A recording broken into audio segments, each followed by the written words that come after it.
دیکھو، جب بھی کوئی منفی پروپیگنڈا معاشرے میں پھیل رہا ہو، اب جیسے صحابہ کرام کے خلاف سوشل میڈیا بہت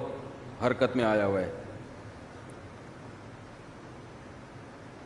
ہر شخص کے پاس دلیل ہوتی ہے، لیکن دلیل کو سمجھنے کی صلاحیت ہر ایک کے پاس نہیں ہوتی، یہ خوب ذہن میں رکھیں۔ قرآن بھی کہتا ہے کہ جب بھی کوئی بات پہنچے اہل علم کی طرف لوٹ آؤ، وہ تمہیں اس کا مطلب بتائیں گے۔ آج میں نے کلپ دیکھا، مجھے لوگوں نے بھیجا، وہ حضرت عمرو ابن العاص رضی اللہ تعالی عنہ کے حوالے سے، مشہور زمانہ صاحب ہیں جنہوں نے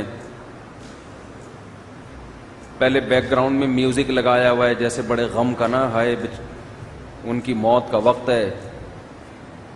اور وہ کیا کہہ کے دنیا سے چلے گئے۔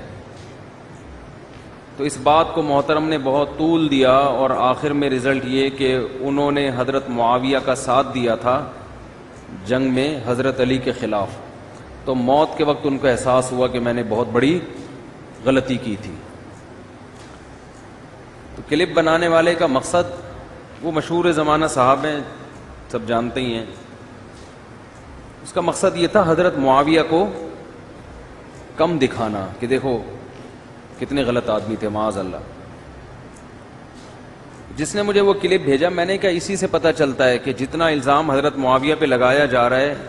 یہ الزام غلط ہے۔ بسم اللہ الرحمن الرحیم۔ السلام علیکم ورحمۃ اللہ وبرکاتہ۔ رسولوں کی جو حیثیت ہے، مقام و مرتبہ ہے، وہ ہمارے لیے اللہ تعالیٰ کا وہ قانون ہے جس کی پیروی کرنے کا ہمیں اللہ تعالیٰ نے حکم دیا ہے، کیونکہ کوئی بھی انسان اللہ تعالیٰ تک نہیں رسائی حاصل کر سکتا اگر وہ نبیوں کو فالو نہ کرے، اور اس کی طرف سے جو اس کے احکامات ہیں، اس کی ہدایات ہیں، ان کا انسانوں تک پہنچنا صرف اور صرف رسولوں کے ذریعے ممکن ہے، اور وہی اپنے قول اور عمل سے ان احکامات کی تشریح کرتا ہے، تفصیل بیان کرتا ہے، اور ہم انسانوں کے لیے اس کا سمجھنا اور عمل کرنا آسان کر دیتا ہے۔ لہٰذا رسول انسانی زندگی میں خدا کی قانونی حاکمیت،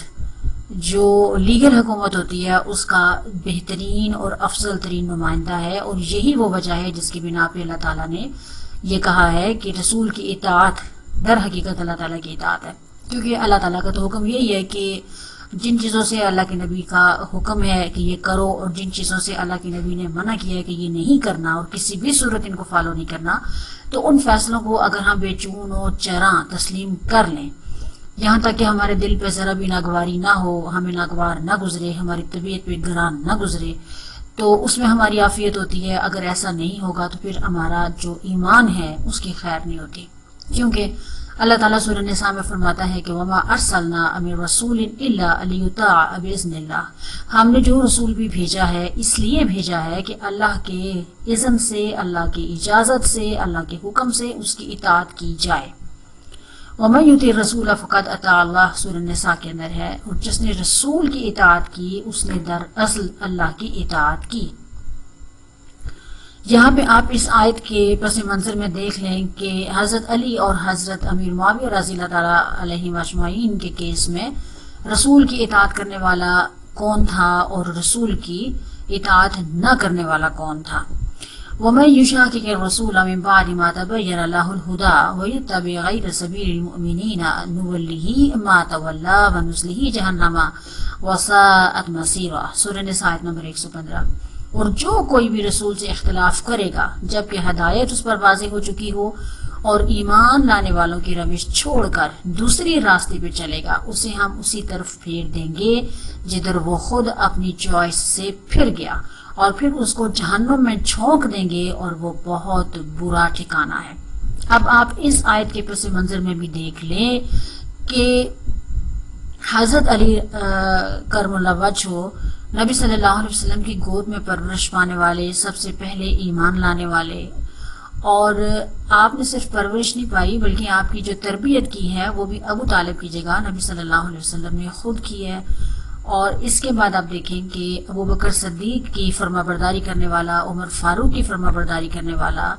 اور حضرت عثمان غنی رضی اللہ تعالیٰ علیہ اجمعین کی فرما برداری کرنے والا، جب اسی شورا کے مطابق خلیفہ بنتا ہے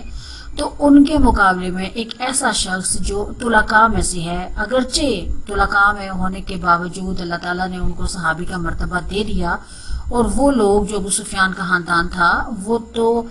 اس وجہ سے اسلام قبول کرتا ہے کہ ان کی گردن کاٹ دی جائے گی اگر انہوں نے اسلام قبول نہ کیا، اور ان کے اوپر بھی حضرت عباس رضی اللہ تعالیٰ عنہ جو رسول اللہ کے چچا تھے، ان کا زور تھا، ان کی فرینڈشپ تھی، جن کے کہنے کے اوپر انہوں نے کہا کہ اگر اسلام قبول نہیں کرو گے تو گردن ماری جائے گی۔ تو کوئی چوائس نہ پاتے ہوئے انہوں نے اسلام قبول کیا۔ تو بعد میں اسلام ان کے اندر ڈائجسٹ نہیں ہوا، نہ ہی ان کے بیٹے کے اندر ڈائجسٹ ہوا، جس کا نتیجہ یہ نکلا کہ حضرت امیر معاویہ رضی اللہ تعالیٰ عنہ نے رسول اللہ کے احکامات سے، ان کے اقوال سے، ان کے افعال سے ٹکر لی، حضرت ابوبکر صدیق سے بھی ٹکر لی، اور حضرت عمر سے ٹکر لی، حضرت عثمان سے ٹکر لی، کیونکہ میں یہ سمجھتی ہوں کہ جو بندہ حضرت علی رضی اللہ تعالیٰ عنہ سے آ کے ٹکراتا ہے اور ان کو غلط ثابت کرنے کے لیے ایڑی چوٹی کا زور لگاتا ہے، تو وہ در حقیقت جو پچھلے 5 لوگ تھے، رسول اللہ، ابوبکر، عمر، عثمان، ان کے ان طریقوں پہ جن پہ وہ چلتے رہے ہیں، وہ ان سے براہ راست ٹکرا رہا ہے۔ کیونکہ اگر آپ یہ کہتے ہیں کہ امیر معاویہ درست ہیں اور ان کو درست ثابت کرنے کے لیے آپ مختلف ہیلے بہانے، الفاظ کا ہیر پھیر توڑ موڑ کر کے ایسے جواز اور ایسے بہانے تلاش کرتے ہیں جس سے آپ کی نظر میں امیر معاویہ سچے اور مومن آدمی ثابت ہو جائیں اور افضل ترین صحابہ میں ان کا شمار ہو جائے، اور وہ اولین جو سابقون الاولین تھے ان سے بھی بہتر ہو جائیں، بدر والوں سے بہتر ہو جائیں، احد اور خندق حدیبیہ والوں سے بھی بہتر ہو جائیں، تو آپ ایسا کر سکتے ہیں۔ کیونکہ جب آپ نے یہ طے کر لیا ہے کہ آپ نے امیر معاویہ کے لیے جنتوں کے اندر وہ مقام، ان کو مقام و مرتبے پہ فائز کرنا ہے جہاں پہ اللہ تعالیٰ بھی شاید ان کو فائز نہ کرے، تو آپ اگر اس چیز کے اوپر تل گئے ہیں تو ٹھیک ہے، آپ اس کو کریں۔ لیکن قرآن پاک کی آیات ہمیں یہ بتاتی ہیں کہ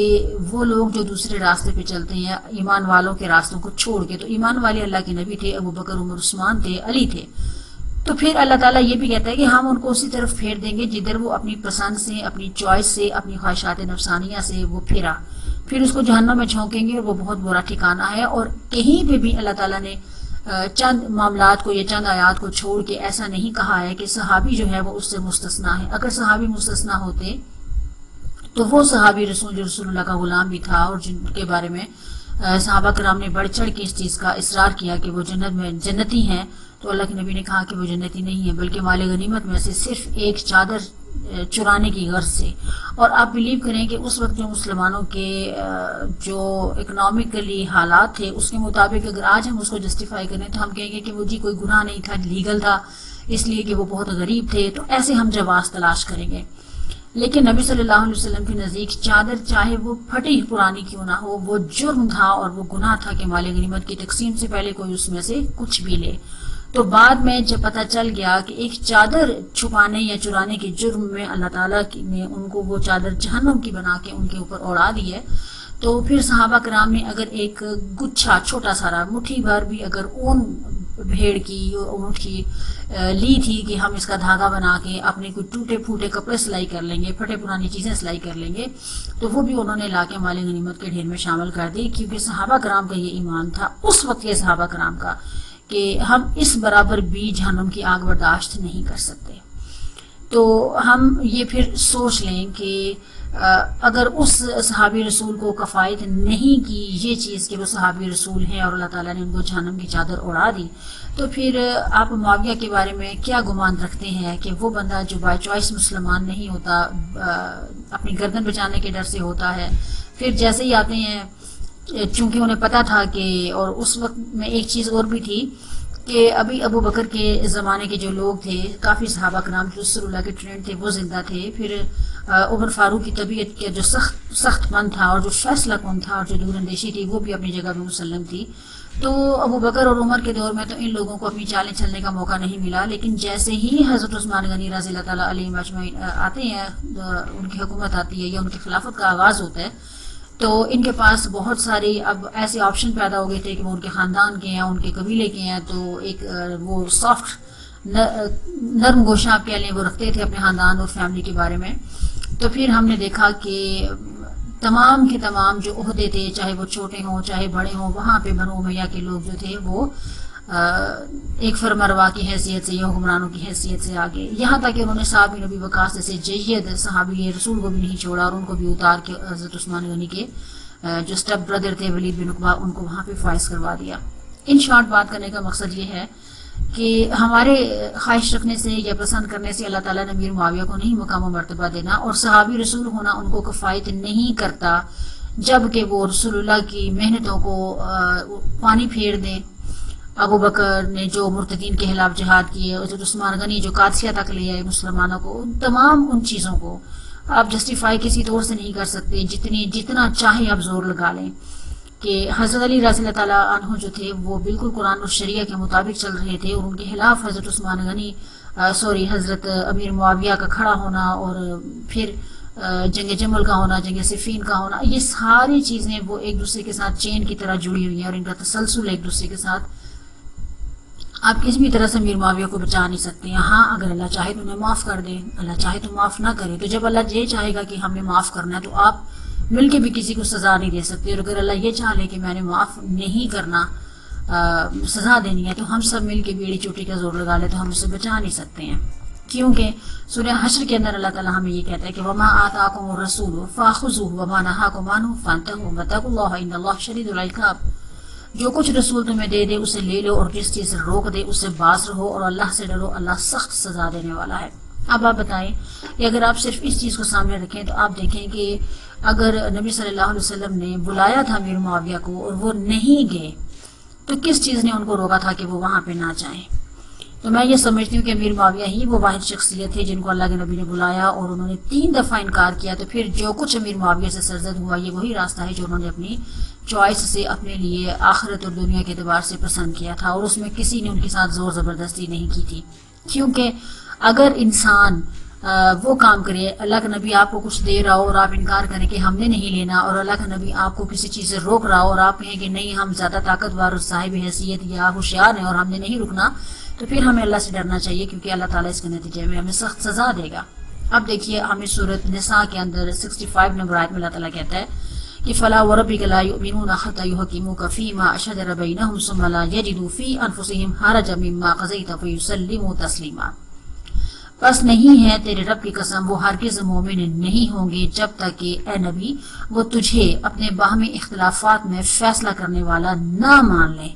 اور پھر جو فیصلہ تو کرے اس پر اپنے دل میں بھی تنگی محسوس نہ کرے بلکہ سر بسرے تسلیم کر لیں۔ اب یہ اتنی امپورٹنٹ آیت ہے، سبھی امپورٹنٹ ہوتی ہیں لیکن موقع کے مطابق یہ میرے نزدیک بہت امپورٹنٹ ہے، کیونکہ اب اس اگر آیت کے نقطہ نظر سے حضرت امیر معاویہ رضی اللہ تعالیٰ عنہ کے کردار کو دیکھیں، اب بھول جائیں کہ انہوں نے بہت بڑا علاقہ بعد میں فتح کیا تھا، ان کے یہ کارنامے ہیں، ان کو وہ کارنامے ہیں، ان کے وہ کارنامے کوئی حیثیت نہیں رکھتے، جب کہ انہوں نے رسول اللہ کی نبوت کے نتیجے میں جو انہوں نے ایک سلطنت کھڑی کی تھی، ایک اسلامی مملکت کھڑی کی تھی، ریاست کھڑی کی تھی، اس کی بنیادیں انہوں نے ہلا کے رکھ دی اور وہ بیڑا غرق کیا کہ امت بعد میں اس کے نقصانات سے نکل ہی نہیں پائی، بلکہ جو پیٹرن امیر معاویہ نے سیٹ کیا تھا وہ اس سے بدترین ہوتے چلے گئے۔ تو اللہ تعالیٰ ہمیں واضح طور پہ بتا رہا ہے کہ اگر وہ لوگ مومن نہیں ہیں جو نبی صلی اللہ علیہ وسلم کو اپنے اختلافات میں فیصلہ کرنے والا نہ مان لیں، بعد میں بہت سارے لوگ یہ کہتے ہیں کہ نہیں جی حضرت امیر معاویہ بڑے، ان کے جیسے مفتی عبدالواحد کہتے ہیں کہ ان کے بڑے تعلقات تھے، ان کے ناخن بھی تھے، ان کے پاس ان کے بال بھی تھے، ناخن ہونے سے یا بال ہونے سے کیا فرق پڑتا ہے، جبکہ ان چیزوں کی اہمیت اپنی جگہ پہ ایک کارنر پہ کریں، جبکہ پورے کے پورے نبی صلی اللہ علیہ وسلم کو انہوں نے آپ نعوذ باللہ اڑا کے رکھ دیا ہے، ان کی تعلیمات کو اڑا کے رکھ دیا ہے، قرآن پاک سے براہ راست ٹکر لی ہے، ابو بکر کی محنتوں کو، عمر کی محنتوں کو انہوں نے پامال کیا ہے۔ پھر یہ جو حضرت عثمان غنی شہید ہوئے ہیں یہ اس وجہ سے شہید نہیں ہوئے کہ باہر کے بلوائی آئے اور انہوں نے یہ سارا کچھ کیا، بلکہ ان کی شہادت کا جو مین ریزن تھا میرے مطابق وہ یہ تھا کہ اگر جو انتظامی معاملات تھے، جو بڑے بڑے عہدے تھے، وہاں پہ اگر حضرت عمر فاروق کے اپوائنٹڈ لوگوں کو بزور طاقت یا تلوار یا عزت اور بے عزتی کے معاملات کے ہٹا کے ایک سائڈ پہ نہ کیا جاتا، اور یہ جو لفظ بولا جاتا ہے نو مولود ایمان لانے والے یا کل کے بچے جمعہ 8 دن نہیں ہوئے جن کو انڈے سے نکلے ہوئے، وہ لوگ اگر آ کے حکومت کے معاملات میں پڑ جاتے ہیں اور اپنے من چاہے فیصلے کرتے ہیں اور اس میں وہ بزرگوں کو خاطر میں نہیں لاتے ہیں، اور آپ خود سوچ لیں کہ جو اولین اسلام قبول کرنے والے تھے، بدر کے مہاجر، یہ جو اولین لوگ تھے جن کی محنتوں کے اوپر اسلام کی بنیادیں مضبوط ہوئیں، کھڑی ہوئیں، استوار ہوئیں، ان لوگوں کو انہوں نے ہٹا کے بزور طاقت کارنر پہ کیا اور نئے نئے لوگوں کو وہاں پہ انہوں نے بھرتی کر لیا، یہاں تک کہ حضرت عثمان غنی کی حکومت میں ہی ایک وقت ایسا بھی تھا کہ کوئی بھی حکومتی عہدہ ایسا نہیں تھا جہاں پہ موجود نہ ہو بنو امیہ کا آدمی، جبکہ یہ رسول اللہ کی سنت نہیں تھی، جبکہ یہ سنت نہیں تھی ابو بکر کی اور عمر کی، لیکن یہ سب سنتیں بنی حضرت عثمان غنی رضی اللہ تعالیٰ عنہ کی، اور یہ ان کی وہ نرم دلیاں تھیں، نرم طبیعتیں تھیں، اور یہ وہ سخاوتیں تھیں جس نے امت مسلمہ کو اس میں کوئی شک نہیں ہے کہ بے انتہا فائدہ پہنچایا، اتنا فائدہ پہنچایا کہ اللہ تعالیٰ نے حضرت عثمان غنی کو حساب و کتاب کے معاملے سے ہی بری کر دیا، رسول اللہ کی طرف سے ان کے لیے گارنٹیاں، ان کا عشرہ مبشرہ میں شامل ہونا اور بہت ساری چیزیں، لیکن جب وہی سخاوت ان کے اپنے نومولود انڈوں سے نکلے ہوئے بچوں کے اوپر ہوئیں اور انہیں وزارتیں ان کی من چاہی دی گئیں اور ان لوگوں کو واپس لایا گیا جن کو نبی صلی اللہ علیہ وسلم نے کک آؤٹ کیا تھا، تو اس کے نتیجے میں پھر ان کی شہادت تو یقینی تھی، کیونکہ یہی لوگ وجہ بنے تھے باہر والے بلوائیوں کے اندر آنے کے، معاملات نومولود بچوں کے ہاتھ میں جانے کی وجہ سے ایسے فیصلے ہوئے، ایسی چیزیں وہاں پہ ہونا شروع ہو گئیں جو دور اندیشی کا سبب نہیں تھی، دور رس نتائج کی وہ حامل نہیں تھی، نتیجہ پھر حضرت عثمان غنی کی شہادت کا تھا، اور اس میں کوئی دوسری رائے نہیں ہے کہ عثمان غنی کو شہید کرنے والے بھی بنو امیہ کے ذاتی اپنے لوگ تھے، کیونکہ بالآخر ایسی چیزیں جب آپ کرتے ہیں، باہر والوں کو اندر لے آتے ہیں، خود غداری کرتے ہیں، معاملات اپنے کنٹرول سے آپ کے باہر ہو جاتے ہیں، تو پھر یہ چیزیں ہوتی ہیں، لیکن بعد میں جب حضرت امیر معاویہ کھڑے ہو گئے حضرت علی رضی اللہ تعالیٰ عنہ کے خلاف، تو پھر یوں سمجھ لیجئے کہ تابوت کے اندر بنو امیہ نے آخری کیل بھی ٹھونک دی حضرت علی رضی اللہ تعالیٰ عنہ سے مقابلہ کر کے۔ تو ایک واضح چیز ہے کہ جب نبی صلی اللہ علیہ وسلم ہمیں موجود نہیں ہے لیکن قرآن اور سنت رسول ہمیں موجود ہیں، اور اگر ہم اس کے مطابق فیصلے نہیں کریں گے اور اگر وہ فیصلے ہماری پسند کے مطابق نہ ہوں اور ہمیں اس میں تکلیف ہو کہ یہ ہماری چوائس کے مطابق نہیں ہے، ہمیں یہ ایزی نہیں لگتا ان کے اوپر عمل کرنا، تو پھر ہمیں سوچ لینا چاہیے کہ ہماری آخرت کا حساب کتاب اللہ کے ہاں کیا ہے۔ اپنا بہت سارا خیال رکھیے گا، اور ان مفتیوں یا ان مولویوں کے چکر میں بالکل مت آئیں، آپ کتابوں کو ہاتھ میں اٹھائیں، قرآن پاک کو ہاتھ میں اٹھائیں، تو آپ کو پتہ چلے گا کہ یہ ہمارے لیے کیا ہے۔ بہت بہت شکریہ، اللہ حافظ۔